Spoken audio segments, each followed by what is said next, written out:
ओ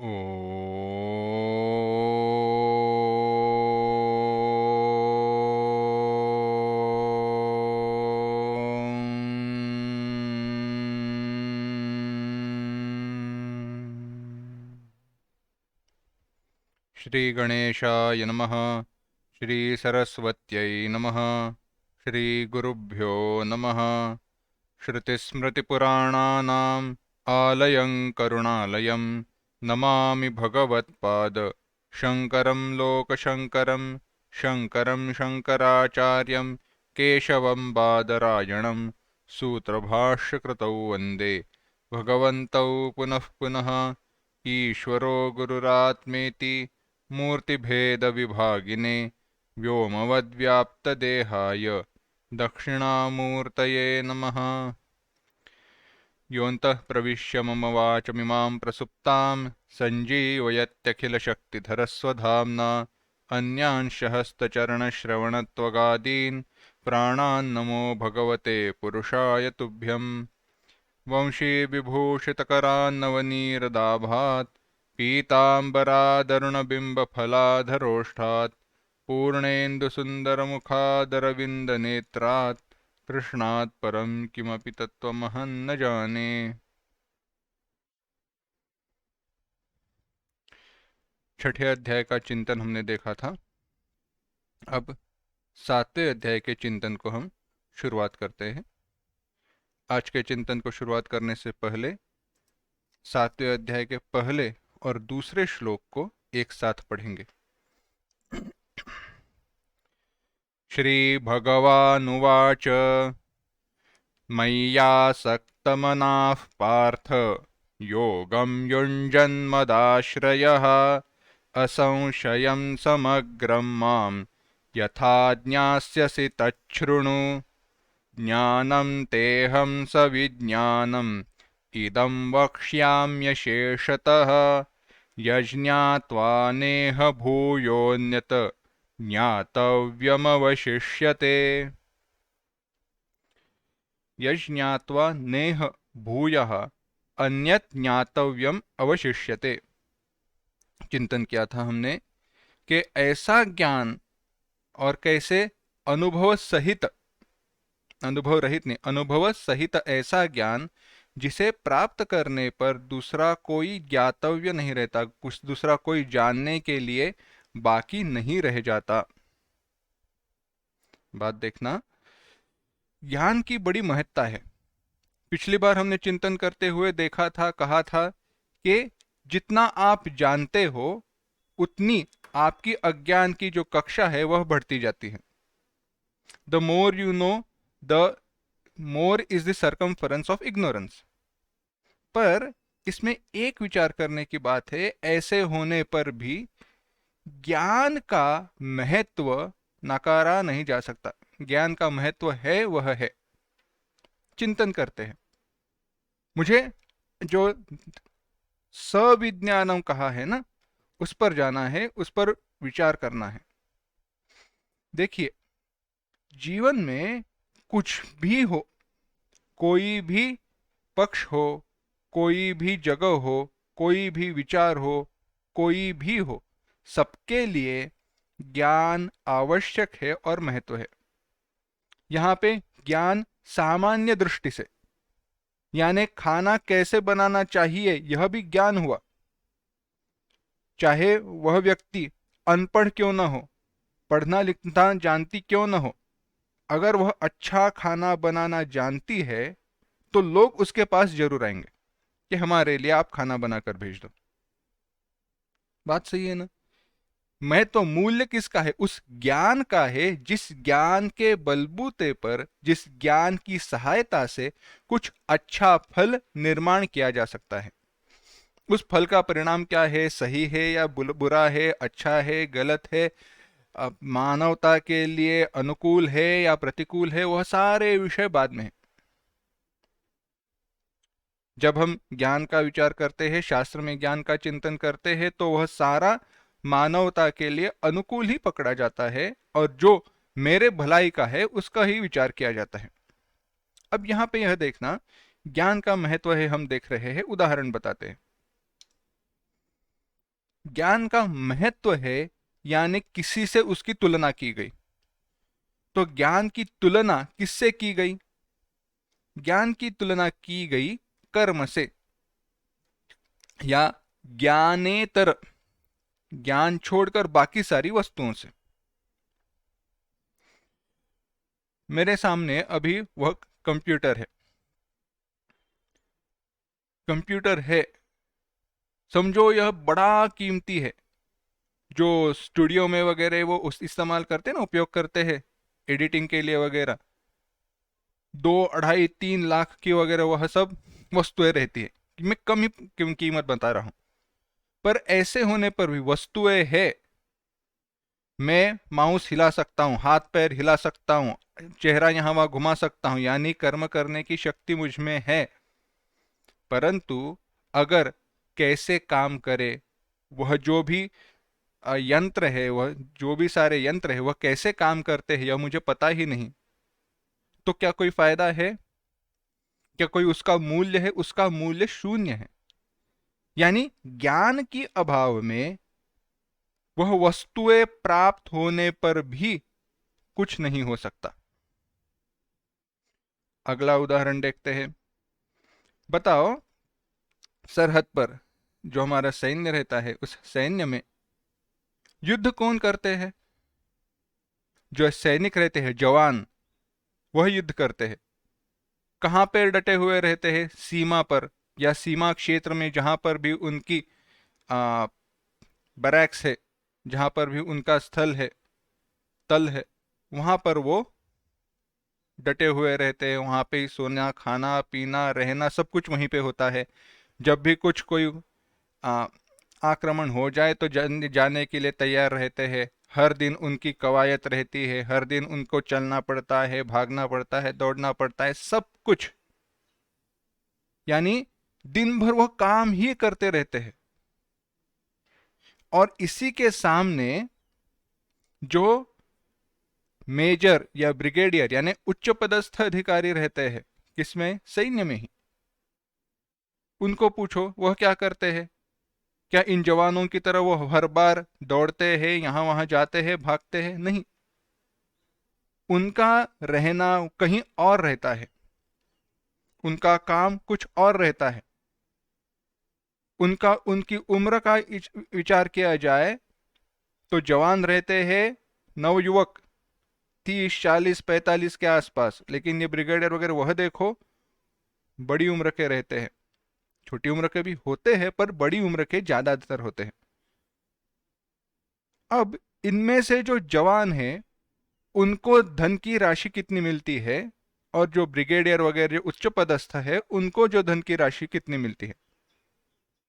अगर काम के दृष्टि से तुलना की जाए, कितना काम किया है उतने दृष्टि से तुलना की जाए, तो होता ऐसे है, सैनिक काम कर रहा है बड़ा, बहुत, पर महत्व की दृष्टि से महत्व का मूल्य ज्यादा नहीं है।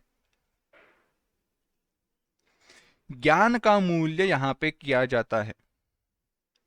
कैसे पूछो तो बात ऐसी है, जो ब्रिगेडियर वगैरह जो भी वह अधिकारी रहते हैं उन्होंने कई युद्ध देखे हुए रहते हैं, जगत में हुए कई युद्धों के बारे में पढ़ा हुआ रहता है, किस परिस्थिति में क्या निर्णय लिए गए वह जानते हैं, क्या निर्णय लेने चाहिए, लिए जाने चाहिए यह जानते हैं, उसका विचार विमर्श करने की वह क्षमता रखते हैं।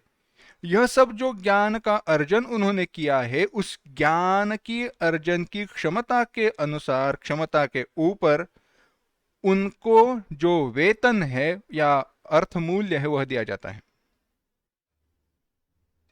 बात समझ रहे हो? यानी वहां पे मूल्य किसका किया गया? ज्ञान का मूल्य है। एक दूसरा उदाहरण बताता हूं। मैं ज्ञान का महत्व इसलिए बता रहा हूं क्योंकि यह विचार हमें आगे बढ़ाना है। सामान्य लौकिक दृष्टि से यह बहुत मायने रखता है। देखना, अगर कोई व्यक्ति, अधिकारित्व के बारे में हम बाद में आएंगे, अगर कोई व्यक्ति एक काम 1 घंटे में करता है, एक व्यक्ति एक काम 1 घंटे में करता है, दूसरा व्यक्ति वही काम 2 घंटे में करता है। एक व्यक्ति एक काम 1 घंटे में करने की क्षमता रखता है, एक व्यक्ति दूसरा काम 2 घंटे में करने की क्षमता रखता है। दोनों के किए हुए कर्म का की तुलना समान है, मूल्य समान है, उतनी ही एफिशिएंसी से, उतनी ही सुलभता से, कौशल से वह दोनों वह काम करते हैं। यानी दोनों का परिणामी कौशल्य समान है और उन दोनों को वेतन दिया जाता है घंटे के अनुसार। 1,000 रुपये प्रति घंटा। 1 घंटे का क्या किया गया, मूल्य दिया गया 1,000 रुपये। यानी जिसको वह काम करने में ज्यादा वक्त लग रहा है, जिसको वो काम करने में ज्यादा वक्त लग रहा है, उसको दिया जा रहा है ज्यादा मूल्य, और जिसको कम लग रहा है उसको दिया जा रहा है कम मूल्य। कभी ऐसे होता है? नहीं। जितना कौशल ज्यादा है, एफिशिएंसी भी आती है, यानी कितने अच्छाई से कितने कम में समय में किया है, कौन से उपकरण उपयोग किए हैं, वगैरह वगैरह वगैरह। इन सारे हमारे अनुभवों को हम इकट्ठा करें तो ये बात स्पष्ट हो जाती है कि हमें हमारे जीवन में ज्ञान को बड़ा मूल्य है, और जिसके पास यह ज्ञान है और उस ज्ञान को फल में परिवर्तित करने की क्षमता है,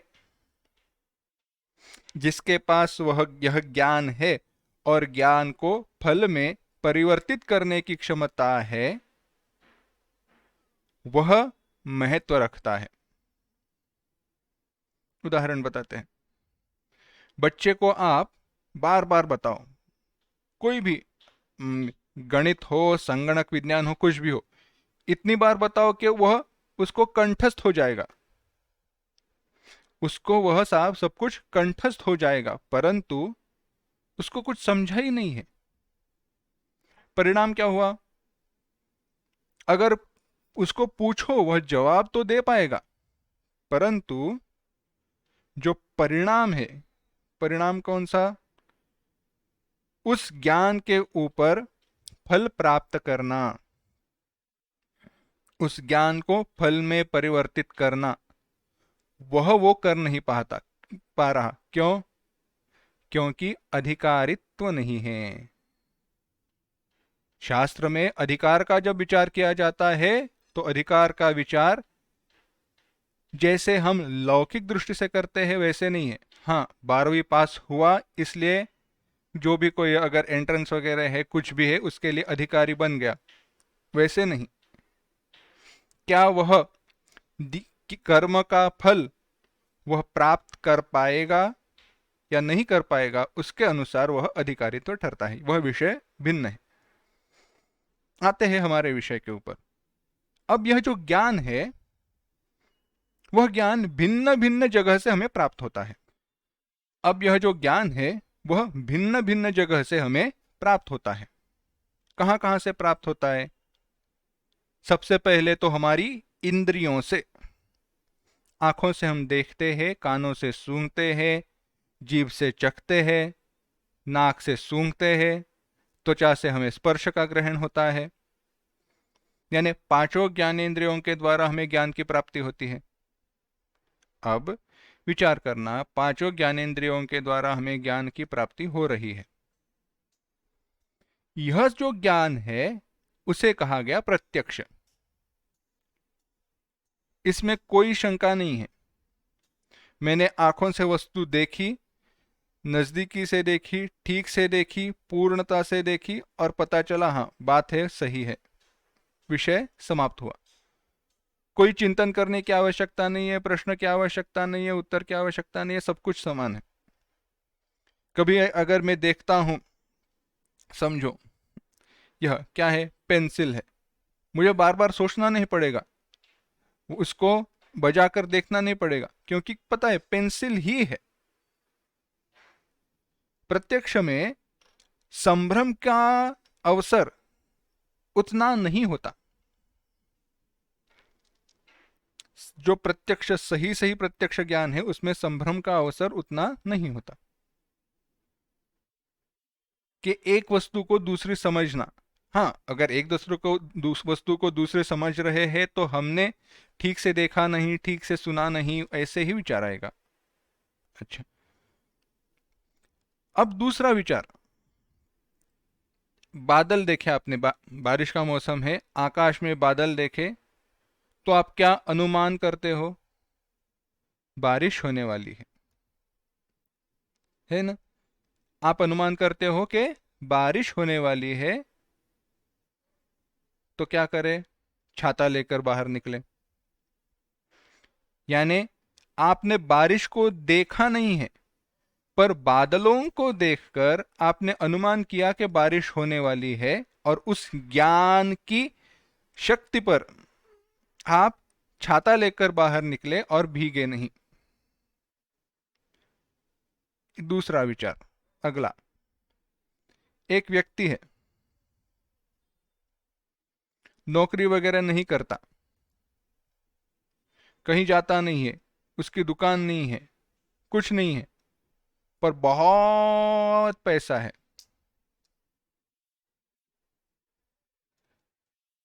आप क्या अनुमान करते हो? काले धंधे करते होगा, है ना? अच्छा धंधा तो करते हुए दिखता नहीं है, पर बहुत पैसे तो कमा रहा है, यानी काला धंधा करता होगा या शेयर मार्केट में होगा, कुछ भी।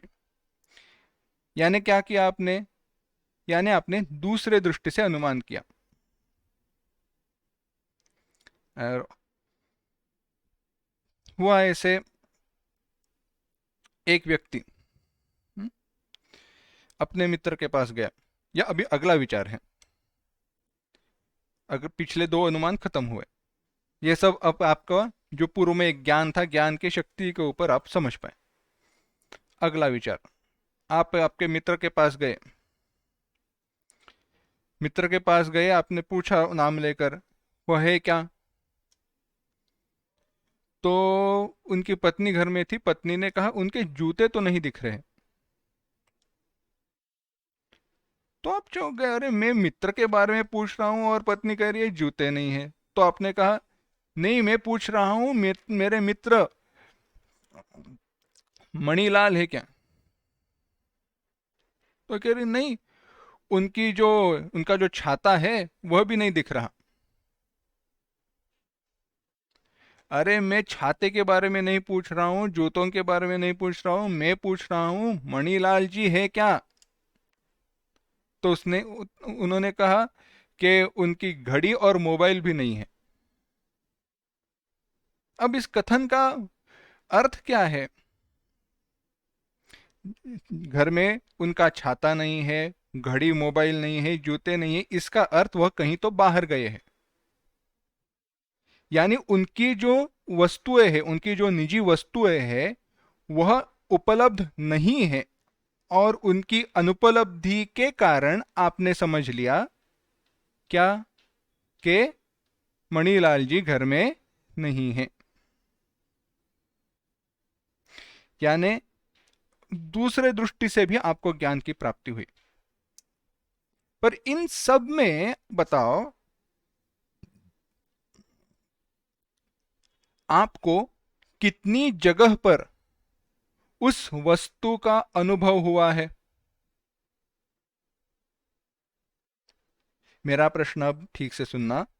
इन सब उदाहरणों में, इन सारे उदाहरणों में आपने ज्ञान प्राप्त किया तो है, पर कितनी उदाहरणों में, कितनी जगह पर आपको उस ज्ञान का अनुभव हुआ है? केवल और केवल प्रत्यक्ष में।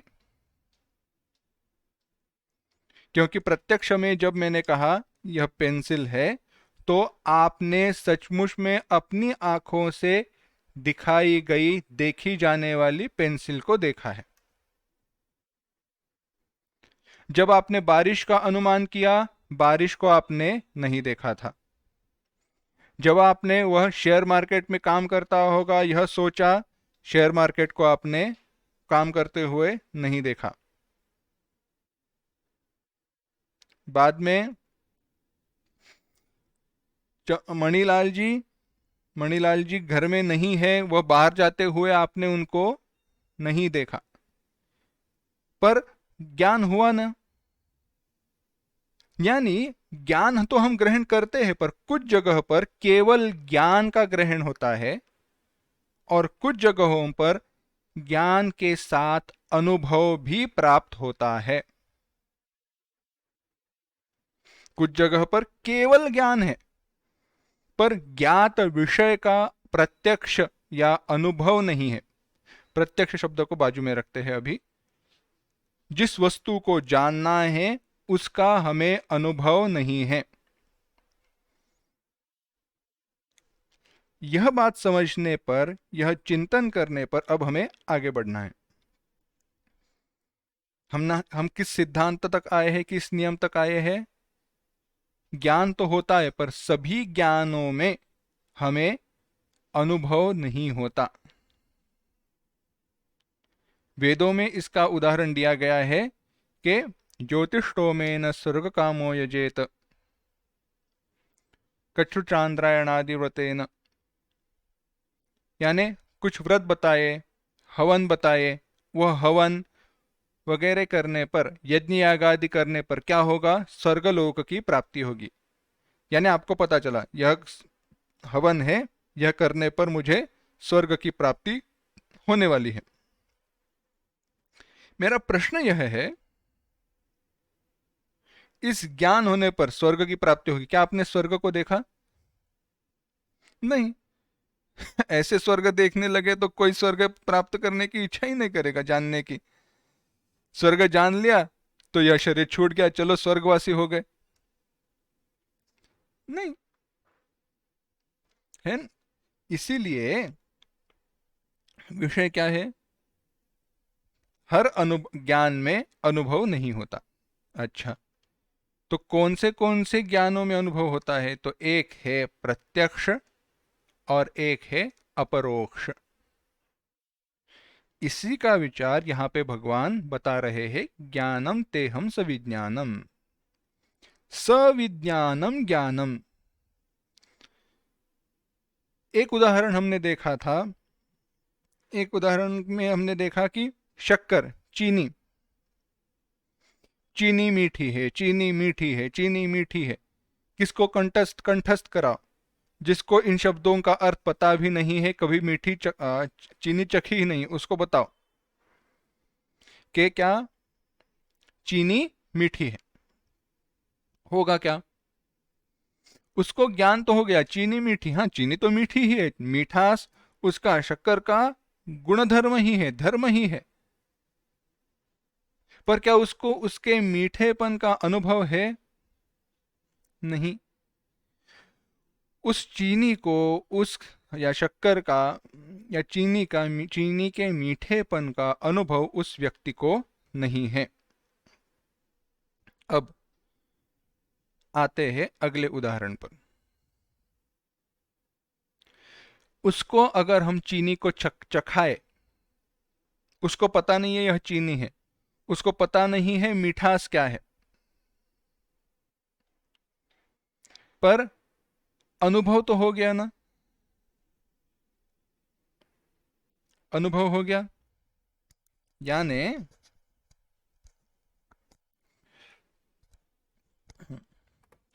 उसको उसको मीठी चीनी चखाई, शक्कर चखाई। अब हुआ क्या? उसको अनुभव हो गया और पता चल गया कि ऐसा इसका स्वाद है, शक्कर का स्वाद ऐसा ऐसा है। यहां पे ज्ञान की देखा जाए तो आवश्यकता नहीं है, उन शब्दों की आवश्यकता नहीं है, क्योंकि शब्द तो वही व्यक्त करने वाले हैं जो अनुभव है। शब्द तो वही व्यक्त करेंगे जो उसका अनुभव है। दूसरे शब्दों में वह क्या कहेगा? अगर अपने अनुभव का उसको वर्णन करना है तो वह क्या कहेगा? वो तो यही कहेगा ना, शक्कर मीठी है। अच्छी है, बहुत स्वादिष्ट है, यानी अनुभव को ही शब्दों के रूप में परिवर्तित किया गया। अब यहां पे भगवान कहते हैं मैं तुम्हें ऐसा ज्ञान अब देता हूं जिसमें तुम्हें अनुभव भी हो जाएगा, जिसमें तुम्हें अनुभव की भी प्राप्ति होगी। ऐसा कौन सा ज्ञान है? भगवान यहाँ पे आत्मज्ञान का विचार कर रहे हैं। जब आत्मज्ञान का विचार आता है तो एक उदाहरण इस बात को समझने के लिए एक उदाहरण अत्यंत आवश्यक है। कथा है 10वें आदमी की, शायद आपने सुनी होगी, फिर से बताते हैं। गुरुजी थे और उनके शिष्य थे। जितने गुरुजी विद्वान थे उतने ही अविवेकी और मूर्ख उनके यह शिष्य थे। पर बड़ी करुणा के साथ गुरुजी ने उनको साथ में रखा था। जितना सीखेंगे उतना तो सीखने दो, ऐसे विचार करके हर रोज उनको सिखाया करते थे। थोड़ी थोड़ी प्रगति हो रही थी, पर जो 10 शिष्य थे उनमें तो चलो उनकी बुद्धि ही वैसी थी। आगे बढ़ते हैं। एक दिन हुआ ऐसे, बाजू का जो गांव था वहां पे कोई मेला भरा हुआ था। शिष्यों ने पूछा गुरुजी मेले में जाना है। गुरुजी ने कहा कैसे जाओगे? अकेले तो मैं किसी को जाने नहीं दूंगा। तो उन्होंने कहा नहीं नहीं गुरुजी, हम सब के सब एक साथ जाने वाले हैं। अच्छा, एक साथ जाने वाले हो, कैसे जाओगे? यूं चलते चलते जाएंगे, बाजू का ही तो गांव है, कितनी दूरी पर है, आसानी से जाएंगे आसानी से आएंगे। हाँ जा तो सही, जा रहे हो तो सही, पर बारिश का मौसम है, बीच में नदी है, नदी के ऊपर का पुल अभी तक बना नहीं है, नदी को तुम्हें लांग कर जाना पड़ेगा। अभी आपको कोई केवट वगैरह नहीं मिलेगा, कोई भी आपको मल्लाह नहीं मिलेगा जो आपको पार ले जाए। पानी का जो स्रोत है, पानी तेजी से बहता होगा, क्या करोगे? उन्होंने कहा हम एक दूसरे का हाथ पकड़कर आगे जाएंगे, एक साथ जाएंगे, किसी को छूटने नहीं देंगे। ठीक है, पर एक काम करना, नदी लांघने के पूर्व, नदी लांघने के बाद और वापस आते वक्त, लांघने के पूर्व और लांघने के बाद एक बार गिन लेना तुम 10 लोग है या नहीं। अच्छा चलो, हुआ। सारे शिष्य खुश हुए, उनको बड़ा आनंद हुआ, अरे गुरुजी ने हमें परमिशन दे दी। तो मेले में जाने के लिए निकले, आए, नदी को उन्होंने लांघ कर आगे बढ़े। नदी को लांघने के बाद जब वह दूसरे तट पर पहुंचे, नदी को लांघने के बाद जब वह नदी के दूसरे तट पर पहुंचे तो किसी को याद आया, अरे गुरुजी ने कहा था, क्या कहा था? सारे 10 के 10 लोग पहुंचे हैं या नहीं देखना, कोई बहे तो नहीं गया नदी में। तो एक ने कहा मैं तुम में सबसे बड़ा हूं, मैं गिनता हूं। उसने गिनना शुरू कर दिया, गिनती शुरू कर दी। 1 2 3 4 5 6 7 8 9। अरे बाप रे, एक कहीं तो बह गया। तो उससे जो छोटा था उसने कहा ना ना, इतने बड़े हो गए पर गिनती नहीं आती, मैं गिनता हूं, देखो 1 2 3 4 5 6 7 8 9। अरे तुम तो सही थे, एक बह गया, कौन बह गया, देखने लगे। तो तीसरे ने कहा ना ना, कथा ऐसे आगे बढ़ती जाएगी, चलो आगे, हम ही आगे बढ़ते। 10 के 10 लोगों ने गिना, पर सबने क्या किया, सबने बाकी 9 लोगों को गिना, अपने आप को गिनना भूल गए। थे 10 लोग, पर सब लोग क्या गिन रहे थे? 1 2 3 4 5 6 7 8 9। अपने आप को 10वां होने पर भी गिनना वह भूल गए। अब क्या करे, रोने लगे। हाय, गुरुजी ने हम पर विश्वास किया था, हमें पूरे विश्वास के साथ भेजा था। एक बह गया, कहाँ पे गया होगा, दिख भी नहीं रहा, कहाँ पहुंचा होगा। अब हम गुरुजी को जाकर क्या मुंह दिखाएंगे? अच्छा है हम वापस ही न जाए, नहीं पर नहीं जाएंगे तो गुरुजी हमें लेने के लिए आएंगे। जोर जोर से चिल्लाने लगे, रोने लगे। वहीं पे कोई एक व्यक्ति बाजू से जा रहा था, देखने लगा क्या ये 10 लोग क्यों रो रहे, क्या कर रहे। जाकर उन शिष्यों से पूछा, बेट ब्रह्मचारी जी, या शिष्यगणों से जो भी पुकारा होगा वो सब जोड़ लेना, क्या हुआ?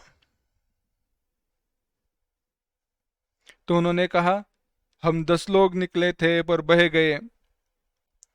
क्या हुआ, ठीक ठीक बताओ। तो एक ने खड़े होकर कहा, गुरुजी से हमने पूछा कि मेले में जाना है, गुरुजी ने बताया था बारिश बहुत हुई है, पानी का बहाव बहुत तेज है, कोई बह जाएगा, ठीक से जाना, पर हम में से एक बह गया। कितने लोग आए थे? हम 10 लोग निकले थे।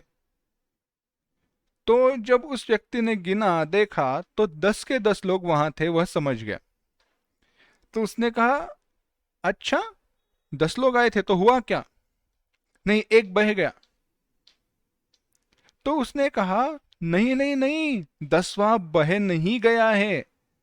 क्या कहा? 10वां बह नहीं गया है, 10वां है।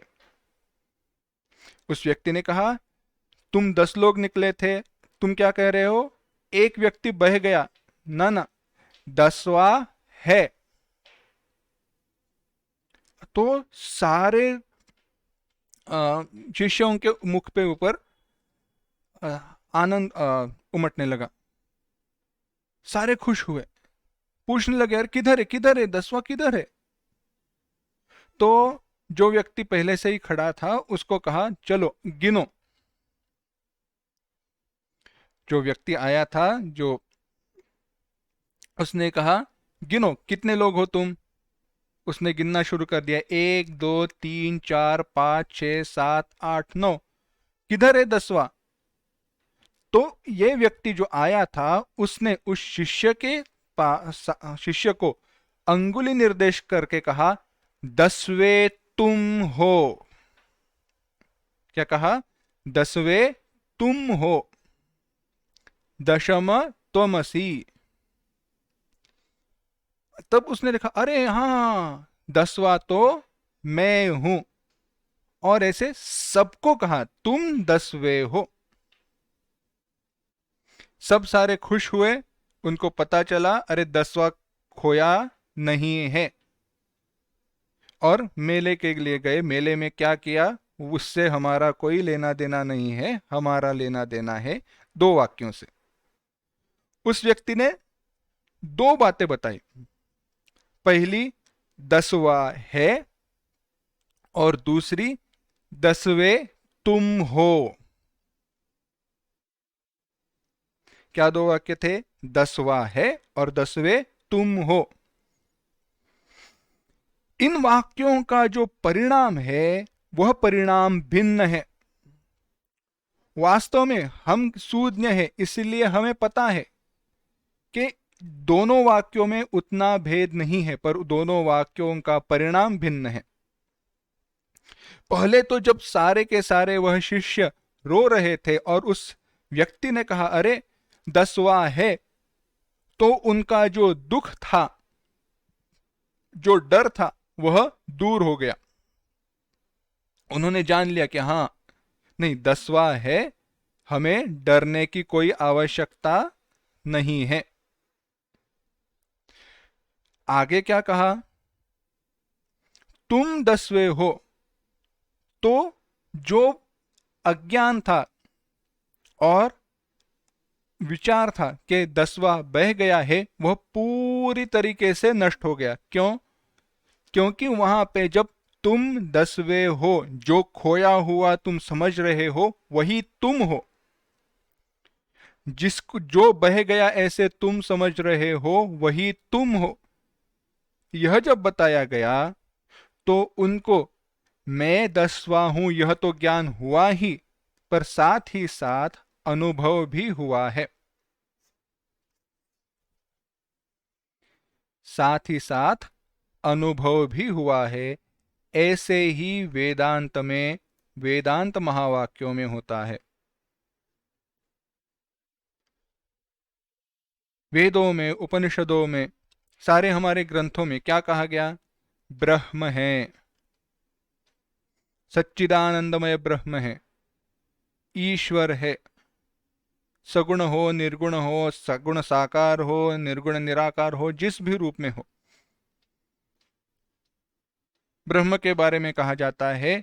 और वह ब्रह्म तुम हो। क्या कहा? वह ब्रह्म तुम हो। दोनों वाक्यों के परिणाम भिन्न हैं।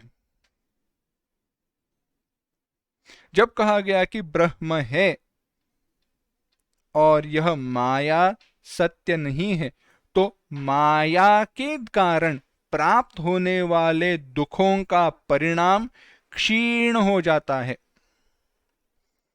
हमें अभी लग रहा था कितना दुख है, ये सारे जो मुझे प्राप्त होने वाले अनुभव है, उन अनुभवों को सत्य मानने के कारण मुझे जो भी दुख हो रहा था वह बहुत कम हो गया, परंतु अभी तक पूरा नष्ट नहीं हुआ है।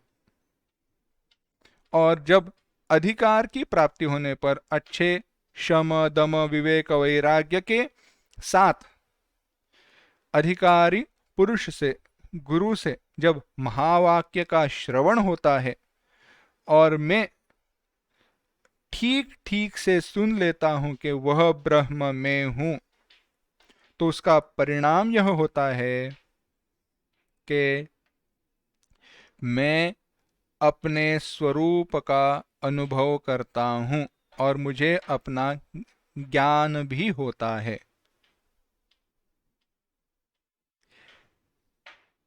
क्या हुआ?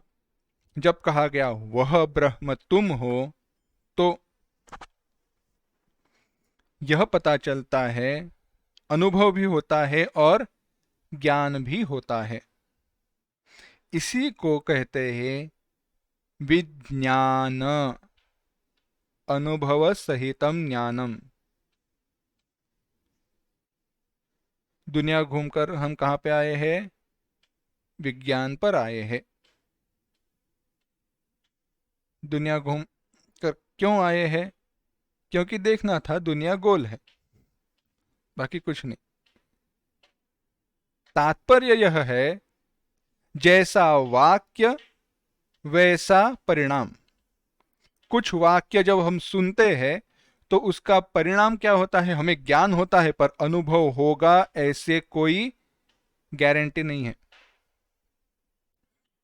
ऐसे कोई कुछ बताया नहीं जा सकता, पर कुछ वाक्य ऐसे हैं जिनको सुनने पर साथ में अनुभव होना ही है। वेदांत के महावाक्य ऐसे ही हैं, परंतु उस अनुभव के लिए अधिकार की आवश्यकता है। परंतु उस अनुभव के लिए अधिकार की आवश्यकता है। जैसे जीभ है ना, हमारी जीभ, उसको पूरा सुखा दो, कपड़े से पोंछ पोंछ कर सुखा दो, पानी की एक बूंद भी नहीं रहनी चाहिए, और उसके ऊपर चीनी रख दो।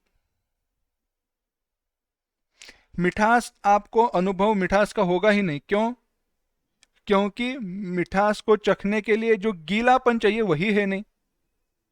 यानी जीभ पर तो है, पर अनुभव है नहीं। क्यों? अधिकार चला गया है। ऐसे ही जब तक हम साधन चतुष्टय संपन्न बहुत तीव्र मात्रा में जब तक होते नहीं है, तब तक उस अनुभव की प्राप्ति नहीं होती है। यह विषय है जो हमें 9वें अध्याय में 13वें अध्याय में आएगा। जब हम आसुर संपत्ति, दैवी संपत्ति, इन सब का विचार करेंगे तब यह विचार आएगा। तो भगवान ने क्या कहा? भगवान कहते हैं, मैं तुम्हें ऐसा अनुभव सहित ज्ञान देना चाहता हूं जिसे प्राप्त करने पर दूसरा कोई ज्ञातव्य नहीं रह जाता। यह जो ज्ञान है यह अत्यंत दुर्लभ है, यह अब भगवान बताने वाले हैं। भगवान कहते हैं, तीसरा श्लोक देखना, मनुष्याणां सहस्रेषु कश्चिद्यतति सिद्धये यततामपि सिद्धानां कश्चिन्मां वेत्ति तत्वतः। एक साथ, मनुष्याणां सहस्रेषु कश्चिद्यतति सिद्धये यततामपि सिद्धानां कश्चिन्मां वेत्ति तत्वतः। अन्वय, मनुष्याणां सहस्रेषु कश्चित्, मनुष्याणां मनुष्यों में कितने? सहस्रेषु हजारों, सहस्रेषु यानी केवल हजार नहीं लेना है यहाँ पे, हजारों, कोई तो एक, हजारों लोगों में कोई तो एक, सिद्धये यतति, सिद्धये सिद्धि की प्राप्ति के लिए। अब यहाँ पे सिद्धि माने अष्ट सिद्धि नहीं है, फल की प्राप्ति के लिए या मोक्ष की प्राप्ति के लिए और मोक्ष के लिए आवश्यक ज्ञान की प्राप्ति के लिए यतति प्रयत्न करता है, और यतताम अपि सिद्धानाम, और जो यत्न करने वाले हैं उन सिद्धों में भी, यतताम सिद्धानाम अपि, प्रयत्न करने वाले सिद्धों में भी, कश्चित कोई एक, माम तत्वतः वेत्ति, मुझे तत्वतः यथार्थतः संपूर्ण दृष्टि से, रीति से वेत्ति जानता है। भगवान कहते हैं, हजारों लोगों में कोई तो एक ज्ञान के प्राप्ति के लिए प्रयत्न करता है, और उस ज्ञान की प्राप्ति के लिए प्रयत्न करने वाले लोगों में से कोई एक मुझे प्राप्त करता है। जब हम यह पढ़ते थे तो गुरुजी ने जब यह श्लोक बताया तो मैं जो विश्वास ही नहीं हो रहा था कि अरे क्या सचमुच में हजारों लोगों में कोई एक सीखने के लिए प्रयास कर रहा है। क्योंकि हुआ ऐसा था, जब तक यहाँ तक आए थे आश्रम में रहते रहते लगभग कितना, 1-1.25 साल हो गया था, तो हमारे लिए दुनिया क्या हो गई थी? आश्रम ही हमारे लिए दुनिया। तो लगता था अरे हम कितने सारे लोग हैं, पर जब बाहर की दुनिया देखी तो पता चला अरे कितनी दुनिया भिन्न है। केवल विचार करो, लोक संख्या कितनी है, दुनिया की लोक संख्या, और उस सारी लोगों में, उन सारे लोगों में कितने लोग अध्यात्म की तरफ आते हैं। अध्यात्म की तरफ उनकी केवल प्रवृत्ति रहती है, ज्ञान प्राप्ति तो दूर, ज्ञान की बात तो बाद में है, केवल अध्यात्म की तरफ प्रवृत्ति रहती है। बाद में उसमें भी कितने लोग सीरियस रहते हैं, निष्ठावान है ना? बहुत कम, उंगलियों पर गिने जा सकते हैं। केवल हमारे नहीं, 100-150 लोगों के, यानी बहुत कम है। अच्छा, तो भगवान यहाँ पे क्या कह रहे हैं? यततामपि सिद्धानाम कश्चिन माम तत्वतः वेत्ति, कोई तो मुझे यथार्थता से जानता है। अब ऐसे क्यों कहा गया? तो ऐसे है, तो ऐसे है, यह ज्ञान बड़ा दुर्लभ है, ज्ञान बहुत दुर्लभ है। इस ज्ञान के प्राप्ति के लिए अधिकार की आवश्यकता है। उस अधिकार के प्राप्ति के लिए बड़ा प्रयास है, और वह प्रयास किए बिना ज्ञान के फल की प्राप्ति नहीं होगी। वह केवल किसी ने बताया हुआ अनुभव रहित ही होगा। भगवान भाष्यकार यहाँ पे कहते हैं कि भगवान यहाँ पे क्या बताना चाहते हैं, इस श्लोक का अर्थ क्या है? श्लोक का अर्थ इतना ही है, मोक्ष के लिए तेजी से, तीव्रता से प्रयास करना चाहिए। कितने सारे लोग हैं? बहुत है, पर बहुत सारे लोग होने पर भी प्रयत्न करने वाले लोग बहुत कम हैं। प्रयत्न करने वाले लोग बहुत कम हैं। वहां पे ये कहते हैं, मेरी ज्ञान की प्राप्ति के लिए प्रयत्न करने वालों में कोई कोई एक कोई एक मुझे क्यों जानता है?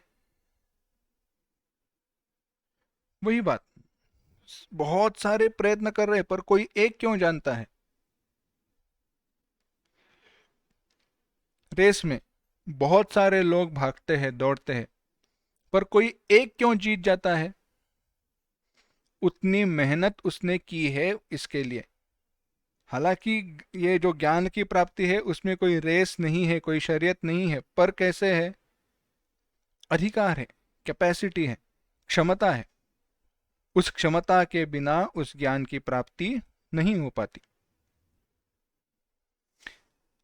अब भगवान आगे कहते हैं, अगर मुझे कोई जानता है, ऐसी बात है, तो अर्जुन, मैं वह ज्ञान, मेरा जो यथार्थ स्वरूप है, वह मैं तुम्हें बताना चाहता हूं, उसका ज्ञान मैं तुम्हें देना चाहता हूं।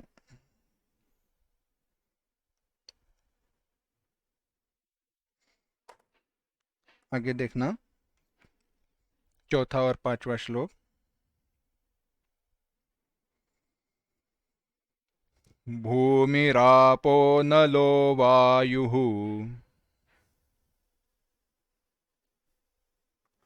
खं मनो बुद्धिरेव च अहंकार इतीयं मे भिन्ना प्रकृतिरष्टधा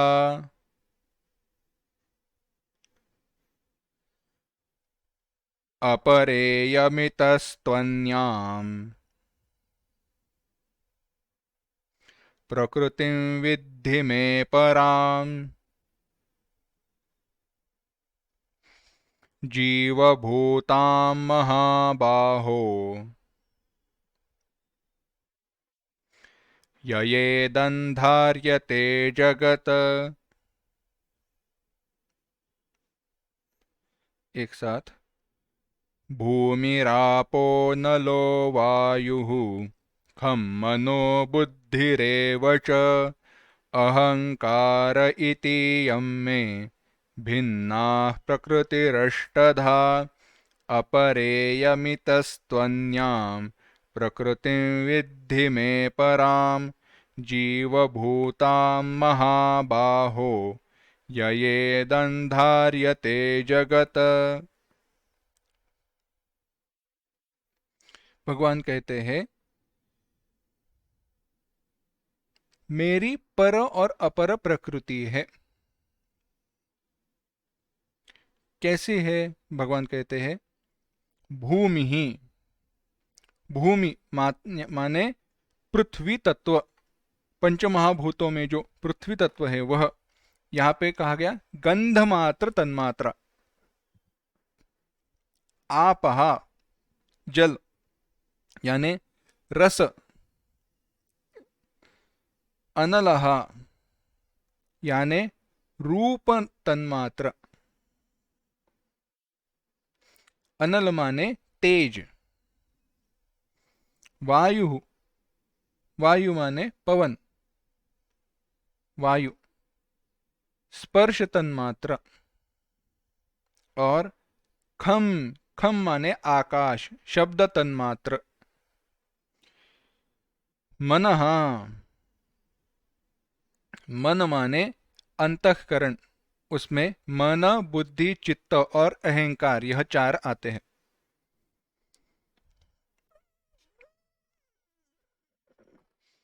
अब बुद्धि कहाँ है?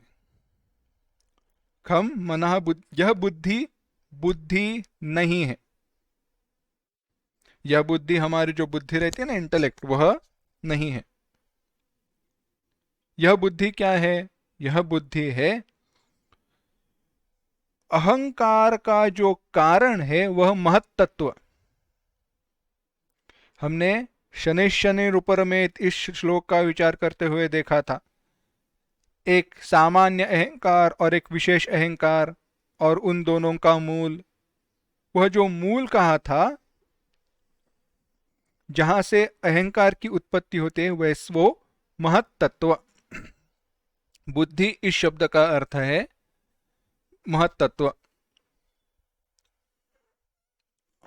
और यह जो है यानी भूमि, आप, अनल, वायु, खम, मनः, बुद्धि, पांच तन्मात्राएं, पंच महाभूत, बाद में मन माने मन, बुद्धि, चित्त, अहंकार, हमारा अंतःकरण, और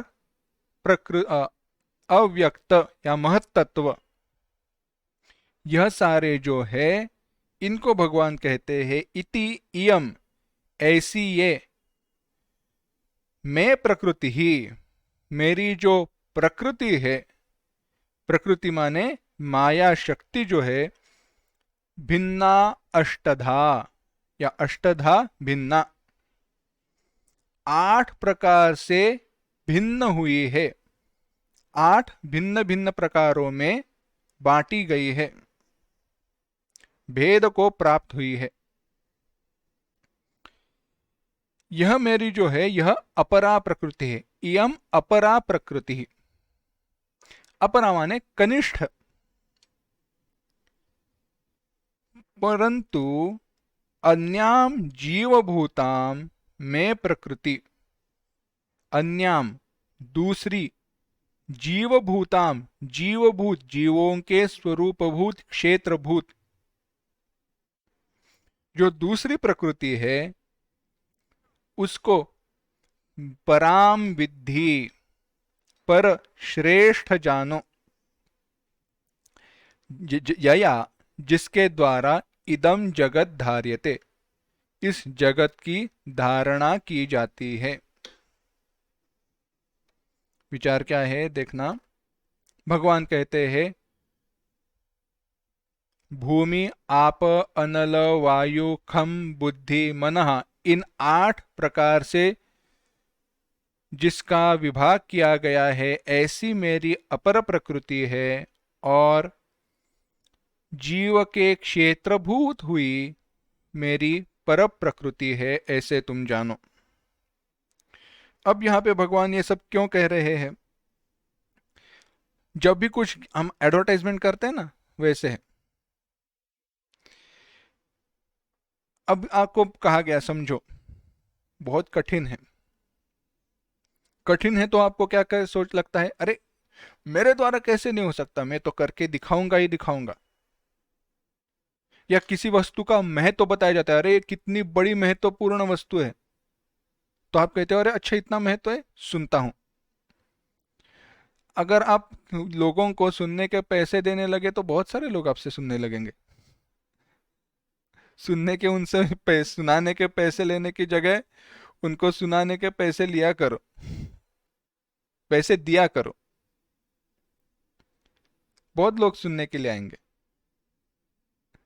एडवर्टाइजमेंट में क्या होता है? हम्म, वैसे ही है ना। तो यहाँ पे भाष्यकार मानो एडवर्टाइज करते हैं क्या? अगला जो विषय है उसका महत्व तो ज्यादा है, ठीक से सुनना। कहते हैं भूमि, भूमि माने पृथ्वी तन्मात्र, और उसका जो विषय है वह गंध है।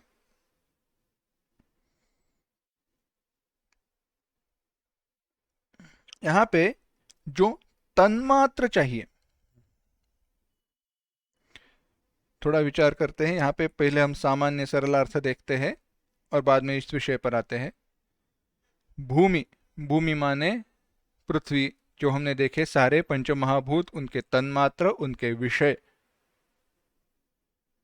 इनके साथ साथ अहंकार, अंतःकरण, और अहंकार माने अंतःकरण, और अव्यक्त या महत्त्व, यह माया शक्ति के रूप है।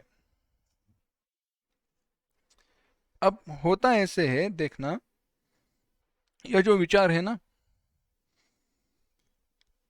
उसका मूल प्रकृति इस शब्द में है। एक प्रकृति रहती है जो सारे परिणामों का मूल कारण होती है। सारे परिणामों का मूल कारण होने वाली एक प्रकृति है। वह प्रकृति कई विकृतियों से गुजरकर, कई विकृतियों से गुजरते हुए अंतिम स्वरूप को प्राप्त होती है, उसे कहते हैं विकृति। यानी पहले है प्रकृति, बीच में कई सारी विकृतियां हैं जिसको कहा गया प्रकृति विकृति। विकृति माने कई सारे विकार, मॉडिफिकेशंस, चेंजेस, बदलाव, दर बदल जो भी बदलाव होते हुए आए हैं हर पग पर, वह सारे। और अंत में जो अंतिम परिणाम है उसको कहा गया विकृति। अब यहां पे देखना, एक उदाहरण बताते हैं। मिट्टी का जब घट बनता है, मिट्टी और पानी को इकट्ठा करके रखा है, सिर्फ मिट्टी रखो। मिट्टी का घट बनना है तो क्या क्या आवश्यक है? पहले मिट्टी को वो पैरों से उसको कुचलना पड़ता है बहुत, उसको वो एक करना पड़ता है, बाद में उसका वो गोला बनाना पड़ता है। यानी मिट्टी और पानी को एक करना हुआ पहला विकार, उसका गोला बनाना हुआ दूसरा विकार, उस गोले को वो घूमने वाले चक्र पर रखना और उसको आकार देना हुआ तीसरा विकार, उसको अलग करके धूप में सुखाना चौथा विकार। धूप में पूरा सूख नहीं जाता, इसलिए उसको बाद में भट्टी में डालकर उसको आग में सेक कर कड़क कर देना हुआ तीसरा विकार। ऐसे सारे विकारों से गुजरने के बाद घट तैयार होता है। यानी मिट्टी का घट बनने के बीच में कई सारे विकार है, उनको कहा गया प्रकृति विकृति। और घट हुआ विकृति क्योंकि घट का और कुछ नहीं बन पाता, घट का आगे कुछ नहीं होता, घट घट ही रहेगा, है ना। घट में और कोई बदलाव होने वाला नहीं है, इसलिए उसको कहा गया विकृति। जिसके पीछे नहीं जा सकते, मिट्टी के और पीछे कितना जाओगे, तो इसलिए मिट्टी बनी प्रकृति। जिस कारण का कोई कारण नहीं रहता, माया की दशा में जिस कारण का कोई कारण नहीं रहता वह कारण हुआ प्रकृति, और जो परिणाम या कार्य है उसका दूसरा परिणाम नहीं रहता वो हुई विकृति। जिस कारण का कारण नहीं वह हुई प्रकृति, जिस परिणाम का परिणाम नहीं, कार्य का कार्य नहीं, वह हुई विकृति। इनके बीच में प्रकृति विकृति, क्योंकि वह प्रकृति भी है विकृति भी है।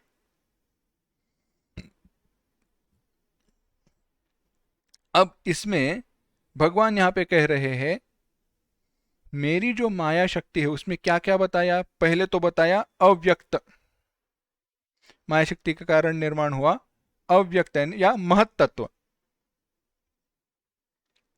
बुद्धि शब्द से कहा था महत्तत्व। महत्तत्व से क्या निर्माण हुआ, अहंकार या अंतःकरण। हमने देखा था अहंकार लो अंतःकरण लो कुछ भी लो, कैसे भी क्रम लो, या दोनों को एक जोड़ दो चलेगा। अहंकार, अहंकार से निर्माण हुए बाकी अंतःकरण चतुष्टय, अंतःकरण चतुष्टय से निर्माण हुए सारे पंचमहाभूत। कहीं पर उल्टा विचार किया है। क्या कहा गया, पहले पंचमहाभूत बने और पंचमहाभूतों के साथ साथ ही यह सारे इकट्ठा हुए हैं। शास्त्रकारों ने विचार करते हुए इतना ही कहा है कि यह क्रम हम तुम्हें समझाने के लिए बता रहे हैं, कभी ऐसे क्रम से सृष्टि की उत्पत्ति नहीं होती। एक साथ केवल संकल्प हो गया सृष्टि तैयार। अच्छा एक हुआ, ऐसे नहीं है कि घट को सुखाने के लिए रखा है अब 8 घंटे बाद आकर देखो, ऐसे नहीं। भगवान ऐसे नहीं करते कि माया को बताया है हाँ जरा दुनिया बनाना शुरू कर दो, जब हो जाएगा तब मुझे जगाना, मैं सो जाता हूं, और ऐसे कहकर वो सो नहीं जाते। संकल्प, केवल उन्होंने संकल्प किया कि सृष्टि की निर्मित हो गई। कहने की बात यह है प्रकृति के 2 विभाग किए गए। भगवान कहते हैं मेरी 2 प्रकार की प्रकृति होगी, एक है परा और एक है अपरा, एक है श्रेष्ठ एक है कनिष्ठ। भगवान ये श्रेष्ठ कनिष्ठ क्या है और ये प्रकृति है क्या, तो भगवान कहते प्रकृति माने स्वरूप। पानी की प्रकृति क्या है, ठंडा बहना, यह पानी की प्रकृति है। प्रकृति सेति विज्ञेया स्वभावम न जहातिया, जिस स्वभाव को त्यागा नहीं जा सकता वह उस वस्तु की प्रकृति है। पानी को आप गर्म स्वभाव बनाकर दिखाओ, अवसर मिले तब तो पानी ठंडा ही हो जाएगा। बाहरी तापमान कितना भी क्यों ना हो, लगभग 2 सेंटीग्रेड 4 सेंटीग्रेड पानी का तापमान हवा से कम ही रहता है। अर्थ क्या है, पानी की प्रकृति है ठंडापन।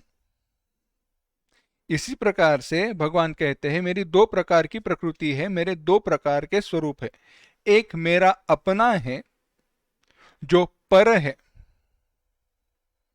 और दूसरा अपर कनिष्ठ है जो मेरी शक्ति है, माया शक्ति। और उस माया शक्ति के बारे में भगवान कहते हैं यह मेरी माया शक्ति जो है वह अष्टधा भिन्ना, उसके 8 भेद किए गए हैं। उस माया शक्ति के 8 भेद किए गए हैं। पर भगवान आपने एक माया शक्ति को कहा परा और एक माया शक्ति को कहा अपरा, ऐसे क्यों। भगवान हंसते हुए कहेंगे एक को कहा गया कनिष्ठ क्योंकि वह तुम्हें बांधेगी, और एक को कहा श्रेष्ठ क्योंकि वह तुम्हें बंधन से छुड़ाएगी।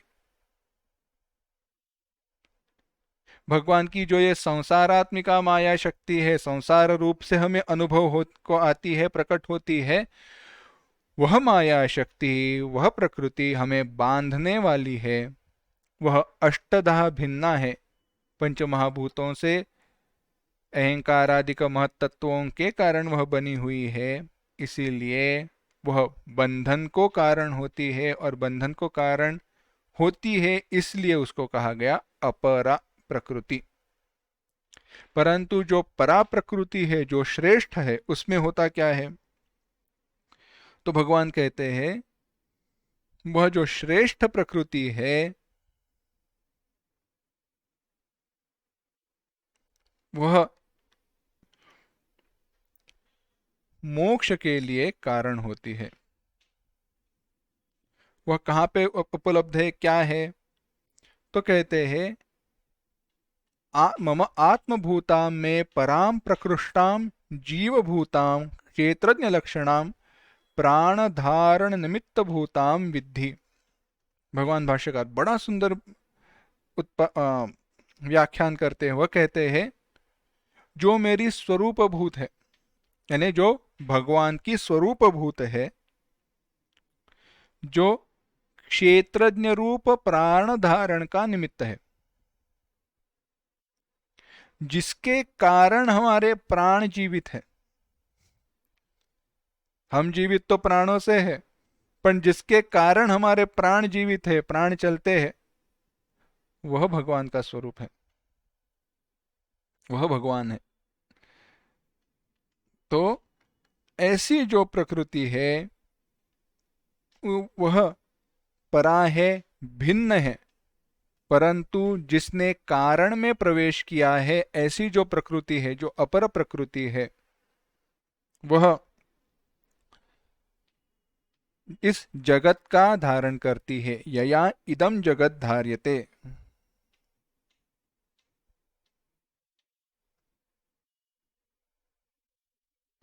यानी यहाँ पे भगवान परा प्रकृति के द्वारा जीव का निर्देश कर रहे हैं, और अपरा प्रकृति के द्वारा जगत का निर्देश कर रहे हैं। अब ऐसे कहने पर इन सारी प्रकृतियां, इस सारे प्रकृति का मूल कारण क्या है, कहाँ से आती है, कैसे आती है, क्यों रहती है, इस सब का विचार भगवान बताएंगे। पर वह जो विचार है वह हम अगली बार देखते हैं। ओम असतो मा सद्गमय तमसो मा ज्योतिर्गमय मृत्योर्मा अमृतंगमय। ओम शांति शांति शांति। हरि ओम। श्री गुरुभ्यो नमः। हरि ओम।